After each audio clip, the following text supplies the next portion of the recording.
Ụtụtụ ọma nụ ụmụ ọdịnala Igbo. Ekene m nwoke, ekene m nwanyị. Chi tata wụ chi orie. Asị m ka chi orie tata retara anyị ndụ, retara anyị udo, retara anyị agam n'iru, retara anyị ndụ na ihe akụakụ na ihe enwe enwe. Asị m na ọfụ ndụ ka anyị na-agọ n'isi anyị, na-asị ka chi anyị na ezumezu mmụọ niile anyị na-achụrụ àjà, ka mmụọ niile dị n'aja ala Igbo anyị na-echukwa gọzie anyị, nye anyị ogologo ndụ na ahụ isi ike, chụọrọ anyị ndị ajọ mmụọ na ndị ajọ mmadụ, ndị amụsụ nwoke na ndị amụsụ nwaanyị, ndị akara ohere mmụọ, ndị akara ohere mmadụ, ndị amụ n'obi, amụ n'eze iwe dị n'obi, ndị amụsụ. Asị m na aka ọbụla na-ama nzu ama mmanata unyi, na onye ọbụla na-achụ anyị ga-ada, onye ọbụla na-agwọrọ anyị ọgwụ ga-asa n'ọnụ, ọ sacha ọ nwụrụ. Ọ bịara egbu anyị gbuo onwe ya, onye si na ya ya apụta ife na onye ha yara apụta ife. Asị m na kakaka ya mara anyị ma jijiji ya mara anyị, si na onye fụ anyị si na ọfụwa anyị, anyị si ya kpuo isi, ọfụrụ anyị lụta nwa ya nwụrụ anwụ, anyị si ọzọ nwụọ. Ma anyị sikwa egbe belu ugobelu, nke si bi ebekwa na nkụkwa ya. Ụta anyị kwuru ya ka ọ dị tata Orie n'afọ na Nkwọ na Eke, afịa na n'ụbọchị na-anọ ise. Abụkwa m onye nke gị nwada agbara ọma ụzọ mmiri, abụkwa m onye mgbasa ozi ọma ọdịnala Igbo, bụrụkwa dibịa Igbo. Anyị na-agba afọ na-agbasi afọ ike, na-alụ ọrụ mmụọ dị iche iche, na-enyere ụmụ Igbo aka ịmara eziokwu gbasara ọdịnala, maka na ọdịnala bụ ụzọ ndụ na ụzọ eziokwu. Onye ọbụla na-eme ọdịnala na nsọ nsọ ana, ma onye ọbụla na-asọ nsọ ana na-ebite ndụ aka. Onye ọbụla na-eme ọdịnala na-echukwa mmụọ ezumezu mmụọ ya na ya so. Ndị Igbo wee sị na chi onye adịghị n'izu n'isi na-acha ya awọ. Ọ ntọnaanị ndị nna nna anyị ha, ọ usoro ndị mbụ na ndị egede ji wee fee Chineke n'aka ịkwụ ọtọ. Wee na-asị ụmụ Igbo ka anyị na-achịta n'azụ n'ọdịnala Igbo. Ọdịnala abụrụ ịgwọ ọgwụ, ọdịnala abụrụ oke ite. Ka anyị hapụ ị na-achọ ihe na-eme anyị n'elu, mana ihe na-eme anyị dị n'ala. Ka anyị hapụ ị na-achọgharị ihe na-eme anyị ebe ọ na-adịghọ, mana ihe na-eme anyị dị n'ala anyị na-azọdo ụkwụ. Maka na ọtụtụ ụmụ Igbo etinyego aka ha n'ihe ha na-ekwesịrị itinye aka ha, ebe ha na-achọ solution to their problem. Mana ihe na-eme ha dị n'ala ha zọdoro ụkwụ, o wee na-agha ha arụ, o wee na-apịawa onye ukwu azụ, na-apịawa onye nta azụ. Wee na-asị ụmụ Igbo biko nke anyị na-achịta n'ọdịnala Igbo. Inegharị anya na mba niile na-eme ọfụma n'ụwa niile gbara gburugburu, na ha na ọdịnala ha ka dị na mma. Mana anyị nwa bụ ndị Igbo gbakọtara nke anyị azụ, wee soro nwa onye ọcha na-ejegharị. Ụfọdụ ndị bụ ndị si na ha anachitebeghị azụ n'ọdịnala, instead of imewe ọdịnala ịchịkwa mmụọ ha na ha so ezumezu ha, eje tinye aka n'ọgwụ, wee si na ọgịnị na omenala na ọgwụ bụ omenala. Ọ asị asị. O nwere ife jikọtara ọdịnala na ọgwụ. Ọgwụ dịrị onwe ya iche, ogbuni dịwara onwe ya iche, otu nzuzo dịwara onwe ya iche, mana ọdịnala dịwara onwe ya iche. Gị nwa bụ onye Igbo, mgbe ị na-eme ọdịnala, gbado anya ka ị mara ma ndị akụrụngwa bụ ihe na-ezi gị ụzọ, ka ọ nọọ ndị na-eme ya n'usoro ndị mbụ na ndị egede ji wee mee ya. Ije n'isiokwu nji maka ya wee bịa tata. Isiokwu nji maka ya wee bịa tata bụ ndị gbara ọsọ ọlụ na afụfụ dị na ya. Ndị gbara ọsọ ọlụ na afụfụ dị na ya. O nwere mbọsị m na-ekwu okwu wee na-asị na e nwere ọtụtụ ọkpụkpọ oku dị iche iche mmụọ nwere ike ịkpọ mmadụ. Mana ndị ụka bịa mee ndị mmadụ, ha na-eche na onye ọbụla nwere kọọlụ ime chọọchị. Onye ọbụla nwere kọọlụ ime chọọchị, ime na Fada na Nwa na Mmụọ Nsọ, ma ịkụ aka ma iti Holy Ghost fire. Onye ọbụla ị na-afụ nwere kọọlụ bụ onye nwere kọọlụ. Nwere ihe jikọta anya na Jizọs nwa Amadi, onwe ife jikọ ya na Jizọs nwa David. onye ọbụla bụ onye Igbo nwere kọlụ bụ mmụọ dị na be nne ya ma ikwu nne ya bụ ihe kpọrọ ya ọrụ nwee jikọrọ onye ahụ wit Jizọs. Ị chọrọ ịlụrụ Jizọs on game. Maka na a lot of people they misunderstand call a na-ekwu okwu ya na mmụọ ndị ụka na Jizọs ha kpọrọ ya ọrụ. Ihe anụ wee mege a lot of people enweta onwe ha na mess for years ebe ha na-achọ iru Jizọs yet ha achọtara ya. Mana ifu dibịa bidoro ọrụ wudi nwanyị o bidoro ọrụ na-alụ ọrụ ya n'usoro na-akpa na-akpa n'ọfọ ifu na ndụ onye ahụ ya echenji. Ime kịta na ndị ụka sị gị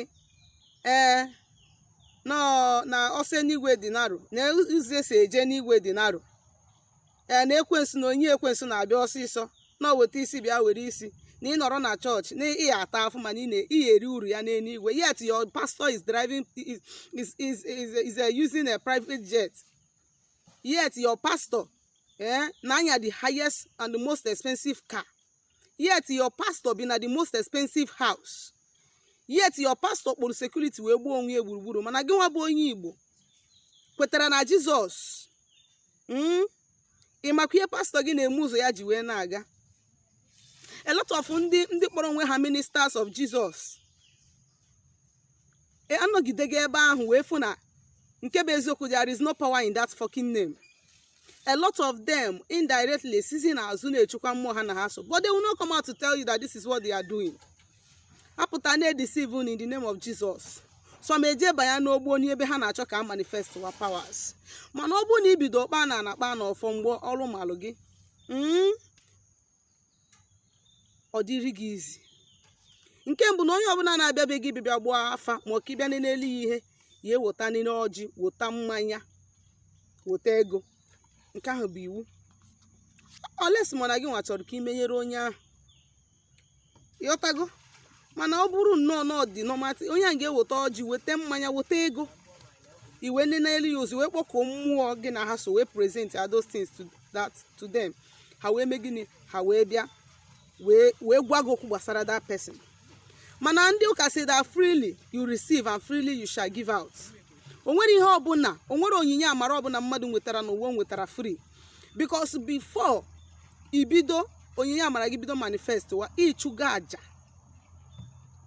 aja well and o nwere aja a na-achụ free.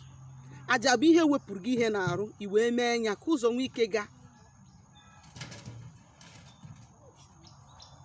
ịpụta ị na-atọ onwe gị afụ. Onye ọbụla gbara ọsọ ọlụ akpọrọ ya n'ụdị ọbụla n'ụdị ka o je emebi ya n'ụzọ ụka ma ọ n'ụdị na ọya eme n'ọdịnala dị fetish then ụka dị glorious. Ihe m chọrọ ime ka ị malụ tata bụ 1 ha ya apịawagide gị azụ. Ifuru azụ gị ha ya apịa gị mpịasa, ha ya apịawagide gị azụ pịawa ijiri anya gị na-afụ azụ gị. Ama ma onwenugo onye jiri anya ya na-abụ fụ azụ ya apart from osi na mirror. Mana ijiri anya gị na-abụ na-afụ ka azụ gị Chineke nna kere gị dị. Ha ga-apịagide gị ihe ị mara ihe dị iche na capital B na ọkpa efi. Ha ga-aya gị, ị ga-ayagide nyanya ego ahụ ikwesị iji wee na-egbo mkpa wee na-enyere onwe gị aka na-ebi ndụ. Ị ga-ejiri ya wee nyegide ndị ụlọ ọgwụ site ihe na-eme gị ka na-eme gị atụwọsa agba agara ma ọ nwụrụ. Anị anya ka m gwa gị, ọ bụrụ na ị nwugodi ma na agbalụ gị ala ọ bụrụ na ịmụgo nwa your son or your daughter arụbịa, nke a bụ iwu. That is the reason why ị na-anya n'ọtụtụ ndị eze nwanyị na ndị eze nwoke na-amụ nwa out of wedlock. Ụfọdụ ndị eze nwanyị bụ ha nụọ di ha mụọ nwa with that person, marriage ahụ aghasa, onye ahụ apụta na-ata afụ. Ihe a bụ is to tell you that ọ bụrụ na ị rụrụ ọrụ nwa ahụ ị mụrụ out of wedlock will continue. Aka ga-asọrị nda ya. You must. Nke a bụ iwu. So onye ọbụla gbara ọsọ ọrụ afụfụ dị ya bụ mbụ, they will torment you. You will never have peace. Ebe ndị mmadụ na-aga agafe ilute ụzọ akpachie, people ị kwesịrị inyere aka akalụ gị mma ị na-aghọta ehe ndị kwesịrị ka a cheta ihe ọma imelụ ha ha na-akpọ gị ajọ mmadụ n'elu ihe ọma niile imelụ ha n'afọ niile ịtarụ ha, obi ya na-agbawa gị onye ịtara gbuo n'obi ọtara gbuwashịa gị anya, ọ bụrụ gịnị mmụọ a na-apịawa gị azụ iche na mmadụ na-eme gị. Mgbe ụfọdụ nwere ike ịpụta ị na-ajụ onwe gị ese ebumabụmọnụ wee pụta ụwa nna iburu abụmọnụ niile ibu bụ gịnị na ị chọrọ ịnọ ebe ị kwesịrị ịnọ. Ha like ewere ajọ nwaanyị wee tinye na ndụ gị wee were onye ahụ wee chie gị ọnụ n'ala. Ha like ewere ajọ nwoke tinye na ndụ gị wee were ya wee taa gị ezigbo afụ. A lot of ndị a ọrụ kpọrọ, some of them na-apụta disappear for days, ndị be ha na-achọ ha ịma mma. O nwere ike mgbe anyị a ga-apụta sị na ndị ekwensu ọgwụ eji eme ya nke o wee bụrụ mmụọ dị na-agwụ ya. I wee jekwuru ndị amụma ụgha ndị na-alaiki isi gị na nwunye di gị na-eme gị ma na nwunye nna gị na-eme gị ma na-agbata obi gị na-eme gị. I wee jezie ebe ahụ onye ahụ wee gwa gị sị gị n'ọgwụ ka eji wee mie ya, gị weta ego ka emebi ọgwụ ka alụọ nke a ka eme back to send eme backfire, imecha ihe n'ebe a na-ebe maka gịnị na ebe mmiri si wee baa opi ụgbọgịrị asọchibeghị ya. Echekwana na ịgba ọsọ ọrụ ịdịgo free in one way or the other, you must come back. Ịnọgodo ụwa ọzọ ifo ọ bụgodo sef na ịnụrọ nwaanyị ma na ịmụrọ nwa ma na ịnụrọ di mụọ nwa ma na ịmụrọ nwa out of wedlock, ị anọghachite ụwa ọzọ, you must continue.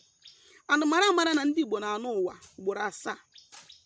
Onye a na-akpata ndị Igbo na-abụ onye Igbo pụta ọsị gị ụwa m ụwa 7, ụwa m ụwa 7 nka ga-abụ ihe a, ụwa m ụwa 7 nka ga-eme ihe a. You understand? Ndị Igbo na-anụ ụwa ugboro 7. Nna ịnụ ụwa ugboro 7 ọ bụ na imezuru ihe iji maka ya wee bi ụwa, ịbanye na mmụọ ndị akara oghere. You stop existing in nature. You will not exist as a human and you will not exist as a spirit, a positive spirit. Ị anọzi as demon. Ha nweta ka mmụọ ndị akara oghere anyị na-ahụ na-enye ndị mmadụ nsogbu na-apụta n'afa here and there si apụta, ndị bịara ụwa ka gị nwa na-agba ọsọ ọlụ ha. Chetakwana aka bụ m onye nke gị nwa Ada Agbara Ọma Ụzọ Mmiri. Aka m bụkwa onye mgbasa ozi ọma ọdịnala Igbo, bụrụkwa dibịa Igbo. Ọ bụrụ na o nwere ajụjụ ị nwere ịjụ m gbasara ihe nkụzi taa ma ihe ndị na-akụzi na mbụ ma ihe ọbụla gbasara ọdịnala Igbo maọbụ na ịchọ ka agbalụ gị afa ma ọ rụọ ọrụ gị ọrụ mmụọ, biko zitere m ozi na my WhatsApp nọmba na 070 373 11 663 maka emesịa.